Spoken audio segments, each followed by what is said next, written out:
Yau fa yau an waye gari da munanan labarai guda biyu tsakanin ƙasar Amerika da ƙasar Venezuela. A daren jiya Juma'a, ƙasar Amerika ta ƙaddamar da munanan hare-hare a cikin babban birnin ƙasar Venezuela. Sannan kuma sojojin sun yi nasara kuma sun kama shugaban Venezuela Nicolas Maduro tare da matarsa. Sannan kuma sun fitar da shi tare da matar nashi daga wannan ƙasar. To shin menene hujjan shugaba Trump na ɗaukan wannan matakin? To dai ga yadda abin ya kasance.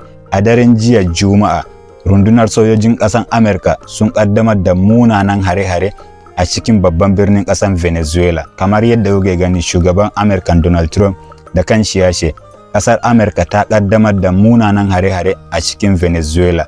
Sannan kuma ya yaba ma sojojinsa da irin namijin ƙoƙarin da suka yi, sun yi nasara sannan kuma sun kama shugaba Maduro tare da matar shi kuma sun fitar da shi daga ƙasar. Ya wallafa hakan ne a shafinsa na sada zumunta Truth Social. Sannan kuma hukumar jakadancin Amurka ta bayyana ga 'yan ƙasarta su zauna a wurare masu aminci saboda tace-tacen hankula da ake samu a ƙasar Venezuela. Amma kafin hakan ta kasance dai, shugaban ƙasar Venezuela wato Nicolas Maduro ya nuna cewa a shirye yake da ya tattauna da ƙasar Amurka a duk inda suke so da lokacin da suke so akan yaƙi da fataucin miyagun ƙwayoyi. To bayan Trump ɗin ya wallafa ka a shafinsa na Truth Social, ya ce ya shirya wa 'yan jarida da manema labarai taro a gidansa da ke jihar Florida da misalin karfe 11 na safe wato lokacin Amurka.